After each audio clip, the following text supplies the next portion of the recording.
দেশের ৩২ জেলাতেই নেই সরকারি আইসিইউ সুবিধা, জনবল সংকটে ব্যবস্থাপনার মুমূর্ষু দশা। ওষুধ খরচপত্র সব কিছু আমাদের নিজেদের কিনতে হয়। সিরিঞ্জ থেকে শুরু করে আপনার লেগা দেখা গেছে এটা মোটর লেগা স্প্রে পর্যন্ত এটা সম্পূর্ণ লেগে আমাদেরকে বহন করতে হবে। ক্রিটিক্যাল কেয়ারের বিশেষজ্ঞ চিকিৎসক মাত্র ৭১ জন, অ্যানেস্থেসিওলজিস্টের ভর করে চলছে চিকিৎসা। অ্যানেস্থেটিস্ট কতজন, ক্রিটিক্যাল কেয়ার স্পেশালিস্ট কতজন, কতগুলি বেড আছে, কি প্রয়োজন, সেখানে বিশাল একটা গ্যাপ। জনস্বাস্থ্য সংকটে স্বাস্থ্য ব্যবস্থা ভেঙে পড়ার শঙ্কা বিশেষজ্ঞদের।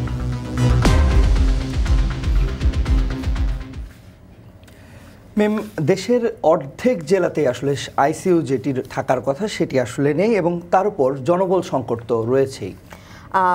দুপুরের পর সারা দেশে আইসিইউতে কোথাও বিশেষজ্ঞ চিকিৎসক মেলে না। এক্ষেত্রে যারা আসলে রোগীরা চিকিৎসা নিতে যান তারা তো ভোগান্তিতে পড়েনি এবং এইটি হয় একমাত্র ঢাকা মেডিকেল ছাড়া, সেখানেও নানা সমস্যা। আর এসব নিয়ে আমাদের এখন সকালে থাকছে বিস্তারিত। এছাড়া এখন সকালে আরও যা থাকছে: সংসদ উপনেতা ও আওয়ামী লীগের সভাপতি মণ্ডলীর সদস্য সৈয়দা সাজেদা চৌধুরী মারা গেছেন। বিশ্বের ২৩ দেশে রপ্তানি হয় বাংলাদেশের চা, উৎপাদন বাড়াতে অনাবাদি জমিতে চাষ সম্প্রসারণের পরিকল্পনা। মিয়ানমার থেকে বাংলাদেশের ভূখণ্ডে বারবার গোলা এসে পড়া দুর্ঘটনাবশত, দাবি মিয়ানমারের। সীমান্তে বাংলাদেশিদের সাবধান থাকার পরামর্শ। এবং বিপিএলে ২০ কোটি টাকার দল গড়বে সাকিবের মোনাক পর্দা।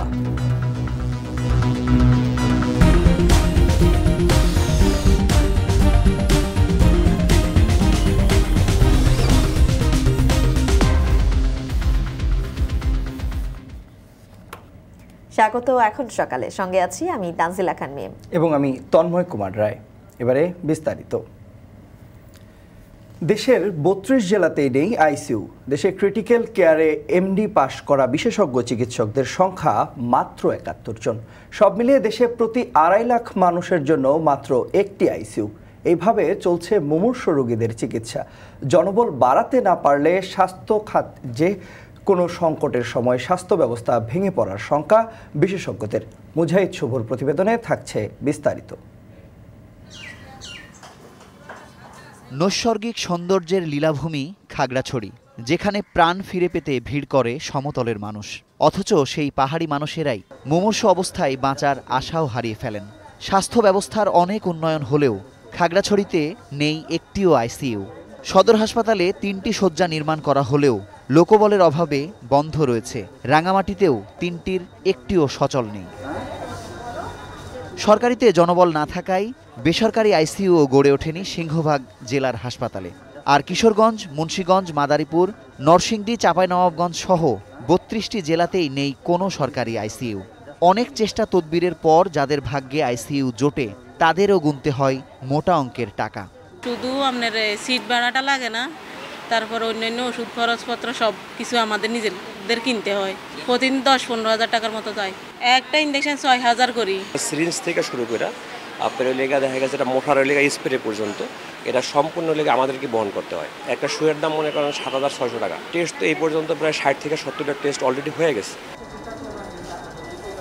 সংকট নিরসনে ঢাকা মেডিকেল, সোহরাওয়ার্দী সহ ঢাকার বেশ কয়েকটি বড় হাসপাতাল নতুন করে আইসিইউ শয্যা বাড়ালেও চালু করতে পারছে না মাসের পর মাস।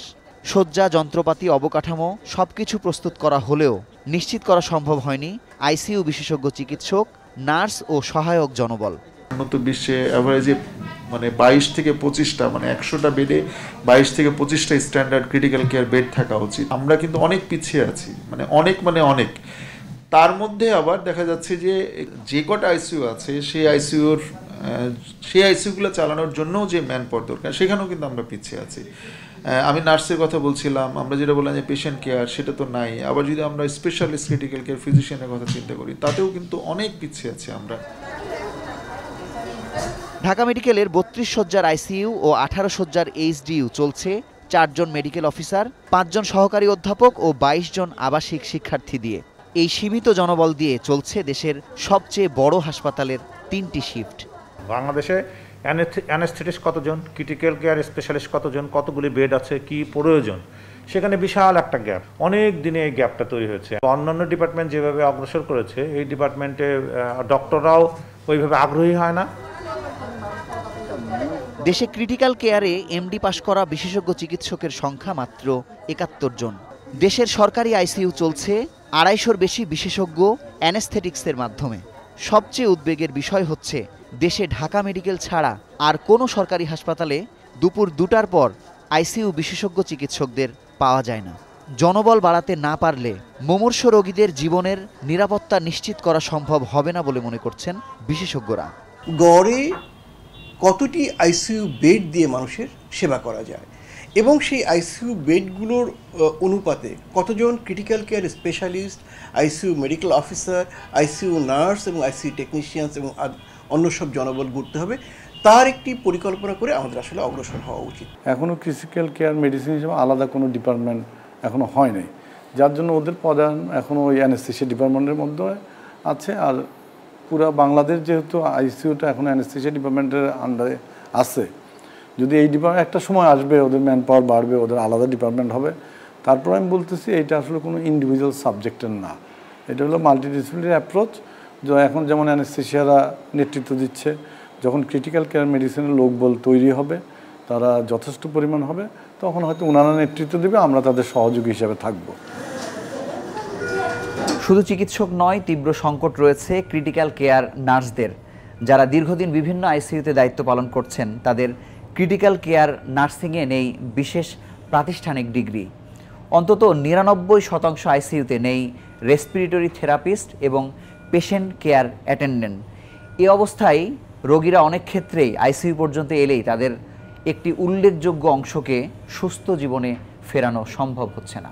আমাদের আলাদা কোনো আইসিইউ ট্রেনিং ছিল না বা আইসিইউ স্পেশালাইজড কোনো কোর্স করে আমি এখানে আসিনি। আমাদের যদি আইসিইউর উপর যদি স্পেশালাইজড কোর্স করা থাকতো, তাহলে কোয়ালিটি নার্সিং এটা অবশ্যই ভালো হতো। ১৬ কোটি জনসংখ্যার দেশে ঢাকা সহ সারা দেশে প্রায় ৬০০ সরকারি আইসিইউ আছে, অর্থাৎ প্রতি ২.৫ লাখ মানুষের জন্য একটি আইসিইউ শয্যা। কোভিড সংকটে শত শত শয্যা ও যন্ত্রপাতি কেনা হলেও জনবলের অভাবে তা অলস পড়ে আছে। মুজাহিদ শুভ, এখন, ঢাকা। জাতীয় সংসদের উপনেতা সৈয়দা সাজেদা চৌধুরী আর নেই। ৮৭ বছর বয়সে জীবনের ইতি টানলেন বর্ষিয়ান এই রাজনীতিবিদ। ৭৫ পরবর্তী সংকটময় সময়ে আওয়ামী লীগকে সংগঠিত রাখতে যার ভূমিকা ছিল গুরুত্বপূর্ণ। বেশ কয়েক বছর ধরে অসুস্থ ছিলেন আওয়ামী লীগের সভাপতিমণ্ডলীর এই সদস্য। তার মৃত্যুতে শোক জানিয়েছেন রাষ্ট্রপতি আব্দুল হামিদ ও প্রধানমন্ত্রী শেখ হাসিনা। আরও জানাচ্ছেন সহকর্মী সিফাত শাহরিয়ার। আওয়ামী লীগের সভাপতিমণ্ডলীর সদস্য ও সংসদ উপনেতা সৈয়দা সাজেদা চৌধুরী রোববার রাত ১১টা ৪০ ঢাকার সম্মিলিত সামরিক হাসপাতালে চিকিৎসাধীন অবস্থায় শেষ নিঃশ্বাস ত্যাগ করেন।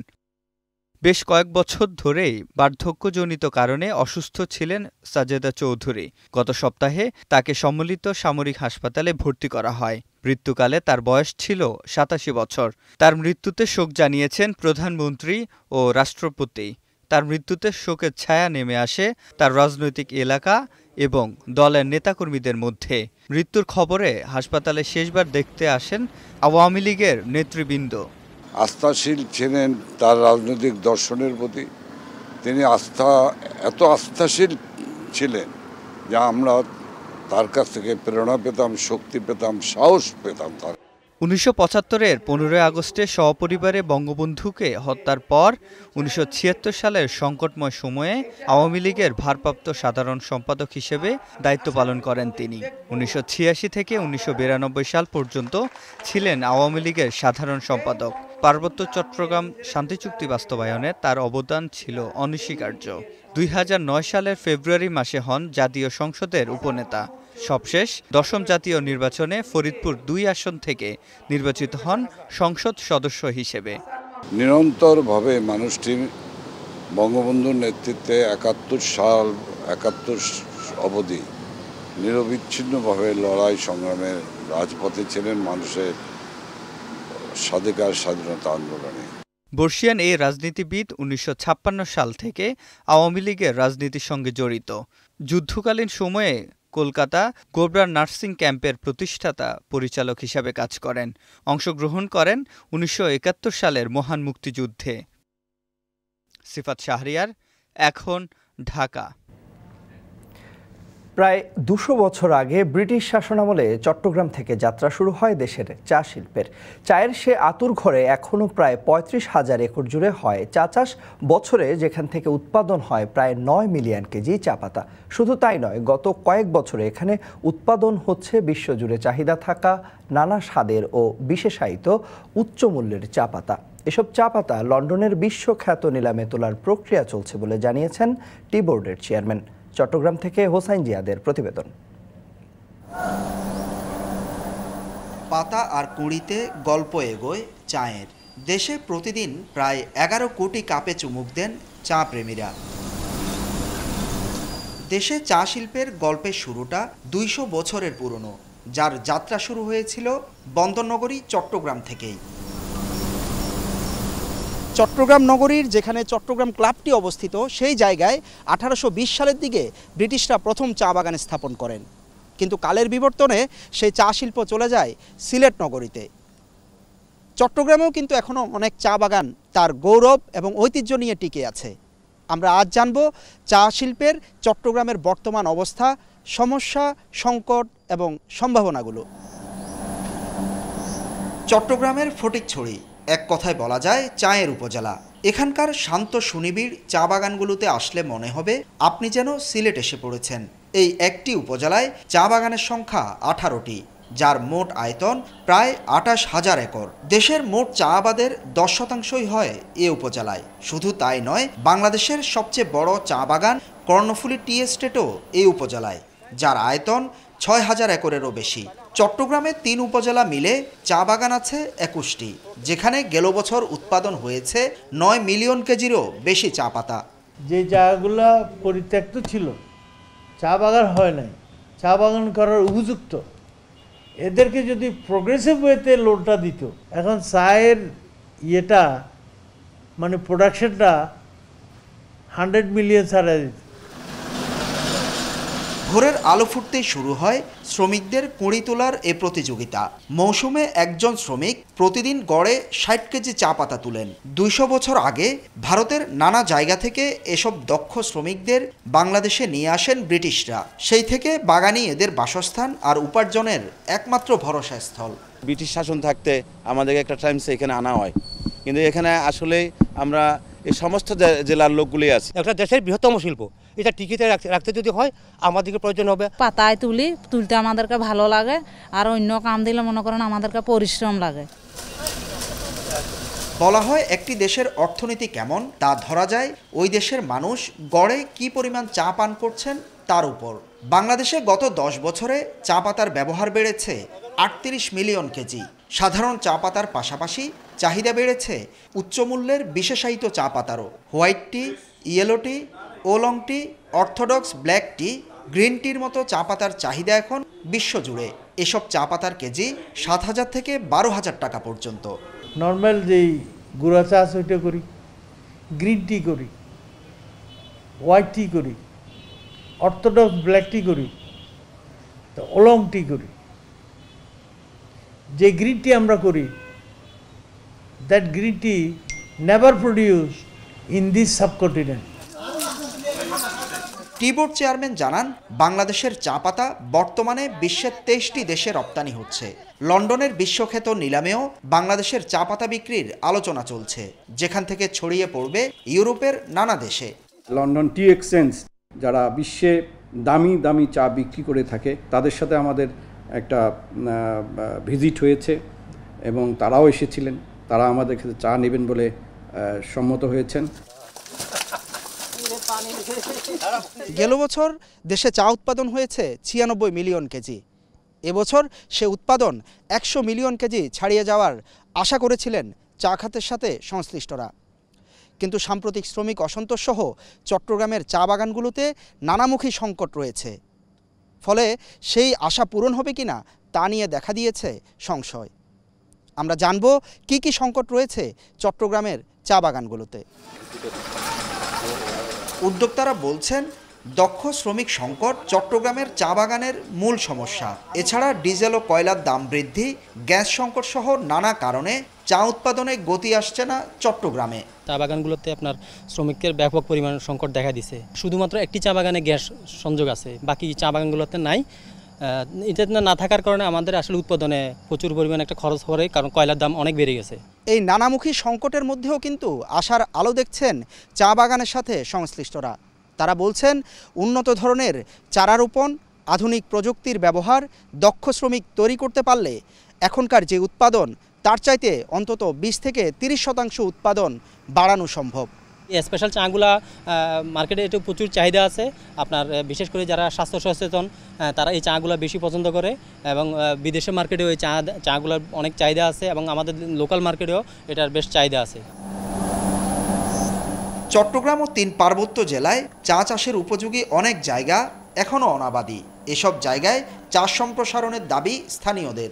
খাস জায়গা রয়েছে, এই জায়গাগুলোতে চায়ের উপযোগী আমি মনে করি, এবং সরকার যদি ক্ষুদ্র ক্ষুদ্র চা বাগান করে যদি জনগণকে মানে ব্যক্তি বিশেষকেও যদি লিজ দেয়, 200 একর, 50 একর, 70 একর, আমাদের হিলটেকটে সেগুলো হচ্ছে। টি বোর্ড চেয়ারম্যান মনে করেন সব ঠিক থাকলে আগামী কয়েক বছরে চায়ের উৎপাদন দাঁড়াবে 140 মিলিয়ন কেজিতে। এজন্য মালিক, শ্রমিক ও ম্যানেজারের ত্রিমুখী সুসম্পর্ক জরুরি। আস্তে আস্তে চায়ের উৎপাদন বাড়ছে, এরিয়া প্রতি বাড়বে যখনই এটা সুন্দরভাবে নার্সিং করা হবে এবং বেশি বেশি করে আপনার এটা সুপারভিশন করা হবে। সারা দেশের বাগানে উৎপাদিত চা পাতা প্রতি সপ্তাহে সোমবার আসে নিলামে। চট্টগ্রামের ঐতিহ্যবাহী এই নিলাম কেন্দ্র প্রায় 150 বছরের পুরনো। দেশে উৎপাদিত চা পাতার প্রায় 95% বিক্রি হয় এই নিলাম কেন্দ্রে। হোসাইন জিয়াদ, এখন চট্টগ্রাম। মিয়ানমার থেকে বাংলাদেশের ভূখণ্ডে বারবার গোলা ও মর্টার শেল এসে পড়াকে দুর্ঘটনাবশত বলে দাবি করছে মিয়ানমার।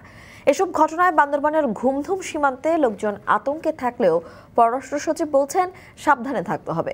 পাশাপাশি এই বিষয়ে সংবাদ প্রকাশে গণমাধ্যমকে দায়িত্বশীল আচরণের পরামর্শ তার। বিস্তারিত থাকছে আমার তৈরি প্রতিবেদনে।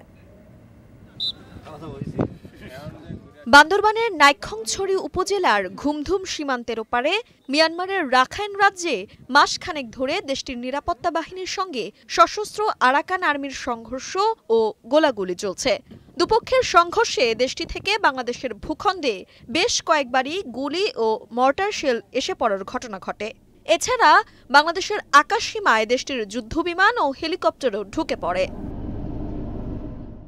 এসব ঘটনায় ঘুমধুম সীমান্তের জনবসতিতে বেড়েছে আতঙ্ক, আর শূন্যরেখায় বাস করা রোহিঙ্গারা দিন পার করছেন ভয়ে। ইতোমধ্যে মিয়ানমারের রাষ্ট্রদূতকে 2 দফায় তলব করে কড়া প্রতিবাদ জানিয়েছে বাংলাদেশ। তবে 28 আগস্ট থেকে 11 সেপ্টেম্বর পর্যন্ত 15 দিনে অন্তত 5 বার একই ধরনের ঘটনা ঘটায় প্রশ্ন উঠছে, মিয়ানমারের এমন আচরণ কি ইচ্ছাকৃত? ওরা ওদের একটা রেসপন্স আমাদেরকে জানিয়েছে যে দিজ আর অ্যাক্সিডেন্টাল, যেহেতু এখানে বাউন্ডারি লাইন্স যেগুলো আছে সেগুলো একটু জিগজ্যাগ আছে, যার কারণে তারা basically it's an action against their insurgents. তো সেই কারণে হয়তো অসাবধানতা বশত বা অনিচ্ছাকৃতভাবে এরকম 2-1টা ইনসিডেন্ট হয়েছে। মিয়ানমার থেকে বাংলাদেশ সীমান্তে গোলা ও মর্টার এসে পড়ার ঘটনায় দেশের গণমাধ্যমে নানা ধরনের সংবাদ প্রকাশ হচ্ছে। তবে অনুমান নির্ভর কথা না বলার পরামর্শ পররাষ্ট্র সচিবের। এগুলো speculations, I don't want to comment on speculations. Naturally যে সমস্ত জায়গায় যদি ইনসার্জেন্সি ফাইট যেগুলো হচ্ছে সেখানে সিভিলিয়ান পপুলেশন যদি কেউ ডিসপ্লেসড হয় তাহলে তাদের মধ্যে হয়তো অল্প কিছু সংখ্যক নিরাপত্তার কারণে হয়তো এদিকে আসার একটা প্রবণতা থাকতে পারে, বাট আমাদের যে বিজিবি তারা সতর্ক অবস্থায় আছে এবং এরকম তারা অ্যালাউ করবে না। পাশাপাশি সীমান্তবর্তী বাংলাদেশের নাগরিকদের সাবধান থাকার পরামর্শও দিলেন পররাষ্ট্র সচিব। তারা আরও যাতে সাবধান হয় সেই ব্যাপারে তো আমরা তাদেরকে বলেছি। তানজিলা খান মিম, এখন ঢাকা। এখন সকালে আরও থাকছে পেঁয়াজ, পুরি, নিমকির দাম 1 টাকা। রংপুরে 1 টাকার হোটেলে নামমাত্র মূল্যে মেলে 30 পদের খাবার। প্রবাসী আয়ের জন্য এখন থেকে সব ব্যাংক ডলারের সর্বোচ্চ দাম হবে 108 টাকা করে, আর রপ্তানি বিল নগদায়ন হবে 99 টাকা দরে। বৈদেশিক মুদ্রা ব্যবসায়ীদের সংগঠন বাফেদার সাথে অ্যাসোসিয়েশন অফ ব্যাংকার্স বাংলাদেশের বৈঠকে এই সিদ্ধান্ত হয়, যা আজ থেকে কার্যকর হবে। মাহমুদ রাকিবের প্রতিবেদনে থাকছে বিস্তারিত। এবছরের ফেব্রুয়ারিতে ইউক্রেন রাশিয়া যুদ্ধ শুরু হবার পর থেকেই টালমাটাল হতে শুরু করে বিশ্ব অর্থনীতি, যার প্রভাব পড়ে বিশ্ব মুদ্রা বাজারেও। লাফিয়ে লাফিয়ে বাড়তে থাকে ডলারের দাম, যা এবছরের মাঝামাঝি এসে সব রেকর্ড ছাড়ায়। অস্থির বিশ্ববাজারের নেতিবাচক প্রভাব পড়ে দেশের মুদ্রা বাজারেও। এ সুযোগে খোলা বাজারের ব্যবসায়ীরা ইচ্ছে মতো বাড়াতে থাকে ডলারের রেট। গেল কয়েক মাসে দেশের খোলা বাজারে সর্বোচ্চ 120 টাকা দরেও কেনাবেচা হয় ডলার। বাদ যায়নি সরকারি বেসরকারি ব্যাংকও। এসব কারণে কদিন ধরেই সব ব্যাংকে অভিন্ন ডলার রেট নির্ধারণ নিয়ে আলোচনা চলছিল। বিষয়টি চূড়ান্ত করতে রোববার বিকেলে মতিঝিলে সোনালী ব্যাংক ভবনে বৈঠক করে Bangladesh foreign exchange dealers association, BAFEDA ও association of bankers Bangladesh ABB, যেখানে দেশের প্রায় সব ব্যাংকের ব্যবস্থাপনা পরিচালকরা অংশ নেন। বৈঠকে সিদ্ধান্ত হয় প্রবাসী আয়ে ডলার প্রতি 108 টাকা করে দেবে ব্যাংকগুলো। এছাড়া ডলার প্রতি রপ্তানি বিল নগদায়ন মূল্য নির্ধারণ করা হয় 99 টাকা, যা সোমবার থেকেই কার্যকর হবে।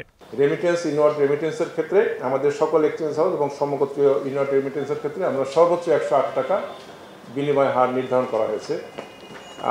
একইভাবে এবং পাশাপাশি আমাদের যে সকল রপ্তানি এবং সকল ইনওয়ার্ড রেমিটেন্সের ক্ষেত্রে 99 টাকা এই রেট নির্ধারণ করা হয়েছে, এবং এটি 99 টাকার যে রেটটি এটি ফিক্সড, নির্ধারিত।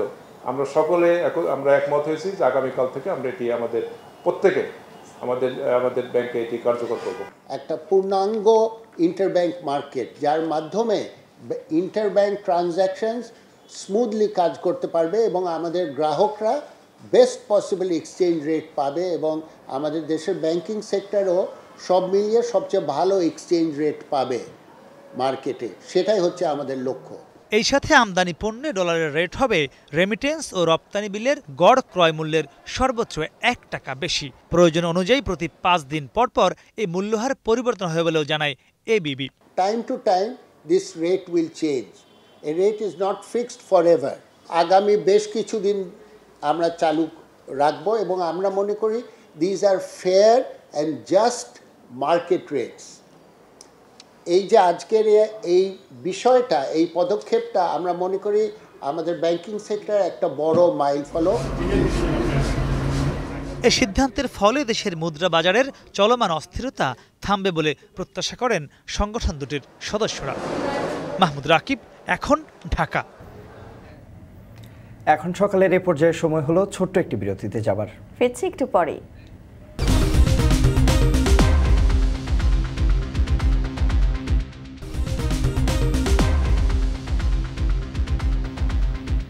বিরতির পরে আবারও ফিরে এলাম। আপনারা দেখছেন এখন সকাল।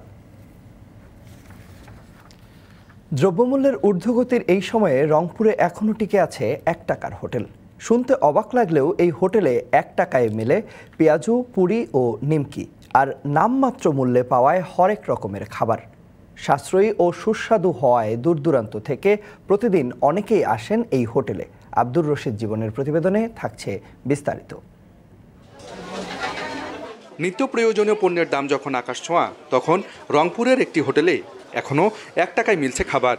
শুনতে অবাক লাগলেও এই হোটেলে 1 টাকায় পেঁয়াজু, পুরি, নিমকি সহ নামমাত্র মূল্যে পাওয়া যায় হরেক রকমের খাবার।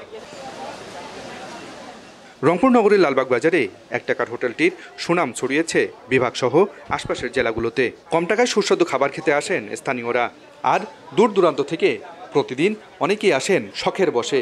দ্রব্যমূল্যের এই বাজারে 1 টাকায় খাবার খেয়ে অভিভূত তারা।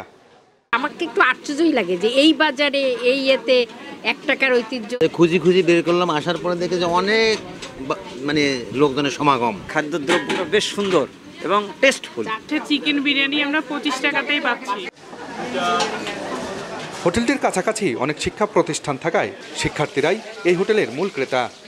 খিচুড়ি, তারপর আজকে যেমন ফিরনি খেলাম, তারপর এখানকার ডালিম চাট অনেক ভালো লাগে, অনেক সাশ্রয়ী, এখানে অনেক লাভজনক, তাদেরও বিজনেস ভালোই চলতেছে, আমাদের অনেক ফ্যাসিলিটিস হচ্ছে। এখানে অনেক কম দামে অনেক ভালো ধরনের জিনিস পাওয়া যায়, অল্প টাকায় অনেক কিছু খাইতে পাচ্ছি, এটাই আমার কাছে খুব ভালো লাগছে। 1975 সালে হোটেলটি প্রতিষ্ঠা করেন মরহুম কাশেম আলী। সে সময় 1 পয়সায় দেয়া হতো পেঁয়াজু, পুরি ও নিমকি। পরে জিনিসপত্রের দাম বাড়ায় 1990 সাল থেকে 1 পয়সার পরিবর্তে শুরু হয় 1 টাকায় খাবার বিক্রি। দাম বাড়ানো প্রতিযোগিতার এই সময়ে পূর্বপুরুষের ঐতিহ্য ধরে রাখার চেষ্টায় হোটেল প্রতিষ্ঠাতার উত্তরসূরিরা। সস্তায় খাওয়াতে পেরে আনন্দিত তারাও। আমি 1 টাকা একটা পেঁয়াজি বিক্রি করি, 1 টাকা একটা জারকা বিক্রি করি, 1 টাকা ছোট একটা পুরি বিক্রি করি, আর এর সঙ্গে বাবা 2 টাকা খুরমা খেজুর বলে তাকেও বিক্রি করি, আর এর সঙ্গে একটু ডিজিটাল খিচুড়ি 10 টাকা, ওই বিরিয়ানি 20 টাকা, ওই যে আপনার খাসির চপ বলে তাকে বেশি 10 টাকা। এইখানে যারা স্টুডেন্টগুলো আসতেছে তারা অনেক আনন্দ পাচ্ছে, কম দামে কিছু খাবার পাচ্ছে, তো তারা অনেক হ্যাপি, আমিও অনেক হ্যাপি। এবং আমি চেষ্টা করতেছি এই সিঁড়িটা যেন, এই লড়াইটা যেন 3 পুরুষের চলছে, ইনশাল্লাহ আগামীতে 4র্থ পুরুষের লড়াইও চলবে। 1 টাকার হোটেলে খিচুড়ি, বিরিয়ানি, কাবাব সহ 30 ধরনের খাবার পাওয়া যায় নামমাত্র মূল্যে। কম টাকায় উদরপূর্তির ব্যতিক্রমী হোটেলে তাই ভিড় লেগেই থাকে সারা বছর। আব্দুর রশিদ জীবন, এখন রংপুর। বাজারে চাহিদা থাকায় প্রতি বছর বাড়ছে গ্রীষ্মকালীন টমেটো চাষ। চলতি মৌসুমে সাতক্ষীরায় প্রায় 700 বিঘা জমিতে টমেটো চাষ হয়েছে। তবে জ্বালানি তেল আর সারের দাম বাড়ার পাশাপাশি টমেটো আমদানি করায় ক্ষতিগ্রস্ত হওয়ার অভিযোগ চাষিদের। বিস্তারিত প্রতিবেদনে। 8 বছর আগে সাতক্ষীরার কলারোয়া উপজেলার বাটরা গ্রামের এই জমিতে স্বল্প পরিসরে গ্রীষ্মকালীন হাইব্রিড টমেটো চাষ শুরু করেন কয়েকজন কৃষক। পরিবেশ অনুকূলে থাকায় প্রথম বছরেই টমেটোর ভালো ফলন পান। এরপর প্রতি বছরই বেড়েছে টমেটোর আবাদ। চলতি মৌসুমে এই এলাকার প্রায় 500 বিঘা জমিতে গ্রীষ্মকালীন টমেটো চাষ হয়েছে। টমেটো চাষ করে স্বাবলম্বী হয়েছেন প্রায় 150 কৃষক। কর্মসংস্থান হয়েছে অন্তত 1,500 শ্রমিকের। তারা গড়ে তুলেছেন টমেটো চাষী সমবায় সমিতি। তেল ডিজেলের দাম বেশি, যার কারণে আমাদের লস। সারের কিন্তু প্রচুর দাম, গতবার গেছি তো এবার 6-7 টাকা করে বেশি কেজিতে। এলসি ঢুকে পড়ে মার্কেটে, ঢোকার পরে আমাদের ফলের দাম কমে যায়। কিন্তু 120 টাকা 120 টাকা মনে করো 150 টাকা পর্যন্ত কিনে খাইতেছে, কিন্তু আমি এখানে 50 টাকা 40 টাকা 45 এর বেশি আমরা দাম পাচ্ছি না। ফসলের দাম অতিরিক্ত কম হয়ে যাচ্ছে আমাদের, তাতে আমাদের এতে পড়তে হচ্ছে না। প্রতি বিঘা জমিতে গ্রীষ্মকালীন টমেটো চাষে কৃষকের খরচ হয় 1,20,000 থেকে 1.5 লাখ টাকা। ফলন ভালো হলে 1 বিঘা জমির টমেটো বিক্রি হয় 2.5 থেকে 3 লাখ টাকায়। তবে কৃষকরা জানান হঠাৎ তেল ও সারের দাম বাড়ায় উৎপাদন খরচও বেড়েছে। আর ভারত থেকে টমেটো আমদানি করায়ও ন্যায্য মূল্য থেকে বঞ্চিত হচ্ছেন তারা। আগে অল্প কৃষক চাষ করতে, এখন বেশি বেশি চাষ করছে। এই টমেটো বাইরেও যাচ্ছে। গত বছর জুন জুলাই দেখে আপনার দাম ছিল 32 টাকা 35 টাকা কেজি, কিন্তু এখন আপনার গড়নের দাম পাওয়া যাচ্ছে 55 থেকে 60 টাকা কেজি। এই দামটা যদি একটু ভালো হতো, তাহলে যদি বেশি হতো, তাহলে কৃষকরা আরও লাভবান হতো। সাতক্ষীরার মাটি ও আবহাওয়া উপযোগী হওয়ায় বাটরা গ্রামের মতো সাতক্ষীরার সদর ও তালা উপজেলার অনেক এলাকায় এখন গ্রীষ্মকালীন টমেটোর চাষ হচ্ছে। স্বল্প সময়ে বেশি লাভ হওয়ায় টমেটো চাষে আগ্রহ বাড়ছে বলে জানান কৃষি কর্মকর্তারা। এই সবজির দাম শীতকালে 20 টাকা, সেই যদি আমরা গ্রীষ্মকালে সেই রকম সবজি দিতে পারি সেটা হয়তো 120 টাকা। তাহলে কি পরিমাণ লাভজনক আমাদের কৃষি হতে পারে। এই কৃষিকে লাভজনক করার জন্য আমরা সার্বিক প্রচেষ্টা গ্রহণ করেছি। জেলা কৃষি সম্প্রসারণ অধিদপ্তরের তথ্যমতে গেল বছর সাতক্ষীরায় 70 হেক্টর জমিতে গ্রীষ্মকালীন টমেটো চাষ হয়, আর চলতি বছর আবাদ হয়েছে 95 হেক্টর জমিতে। আহসানুর রহমান রাজীব, এখন সাতক্ষীরা। এখন সকালে আরও থাকছে।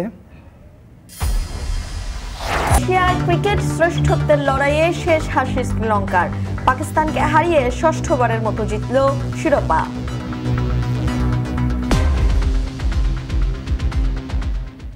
তিতাস নদীতে নৌকাবাজ ব্রাহ্মণবাড়িয়াবাসীর প্রাণের উৎসব। করোনার কারণে 2 বছর বদ্ধ থাকার পর রোববার বিকেলে অনুষ্ঠিত হয় নৌকাবাজ, যা দেখতে নদীর 2 তীরে ছিল উপচে পড়া ভিড়। বিস্তারিত সহকর্মী আজিজুল সঞ্চয়ের প্রতিবেদনে। বৈঠার ছন্দে দীর্ঘদিন পর আবারও উত্তাল হয়েছে শান্ত তিতাস নদী। উৎসবের জোয়ার ব্রাহ্মণবাড়িয়ায়, লাখো মানুষের অংশগ্রহণে যেন আরও প্রাণ পেয়েছে বর্ণাঢ্য নৌকাবাইজ প্রতিযোগিতা।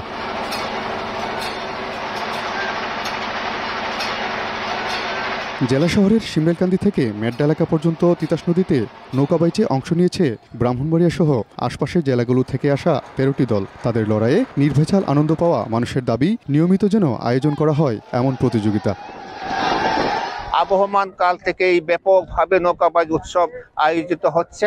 2 বছর পর আমরা উপভোগ করতেছি, অনেক ভালো লাগছে। প্রতি বছর যাতে হয় আমরা সেটার জন্য আমরা জেলা প্রশাসকের মহোদয় বরাবর আমরা দাবি করতেছি। প্রশাসনের তৎপরতায় এবার নদীতে বাইচের নৌকা ব্যতীত অন্য নৌযান চলাচল বন্ধ রাখা হয়। আগামীতে আরও বড় আকারে নৌকাবাইচ আয়োজন করার কথা জানান সংশ্লিষ্টরা। ব্রাহ্মণবাড়িয়ার বাসীর প্রতি আমাদের থাকবে, মেসেজ থাকবে যে আগামীতে এই বাইচ আয়োজন হবে। আমরা মনে করি যে এটাকে অব্যাহত রাখতে হবে এবং এটাকে আরো কিভাবে সমৃদ্ধ করা যায় সেই ব্যাপারে আমাদের চেষ্টা করতে হবে। নৌকাবাইচ শেষে প্রতিযোগিতায় বিজয়ীদের হাতে পুরস্কার তুলে দেন অতিথিরা। আজিজুল সঞ্চয়, এখন ব্রাহ্মণবাড়িয়া। এখন সকালে নিচ্ছি আরো একটা বিরতি, ফিরছি একটু পর, সাথেই থাকুন।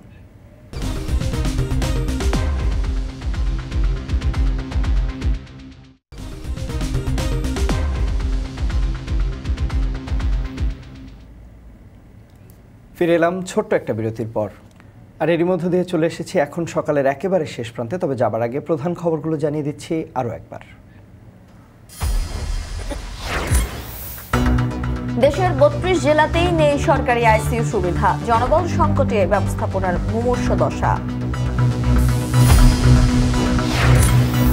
সংসদ উপনেতা ও আওয়ামী লীগের সভাপতি মণ্ডলীর সদস্য সৈয়দা সাজেদা চৌধুরী মারা গেছেন।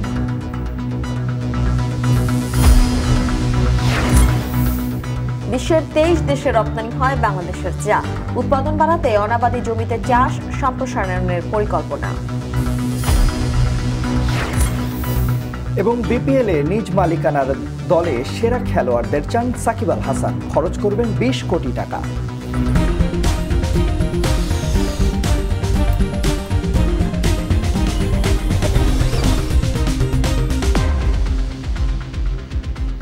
শেষ করছি এখন সকালের আয়োজন। এখন টেলিভিশন ফেসবুকে দেখতে ভিজিট করুন facebook.com/tv.এখন। এছাড়াও এখন টেলিভিশন ইউটিউবে লাইভ দেখতে ভিজিট করুন youtube.com/c/এখন tv।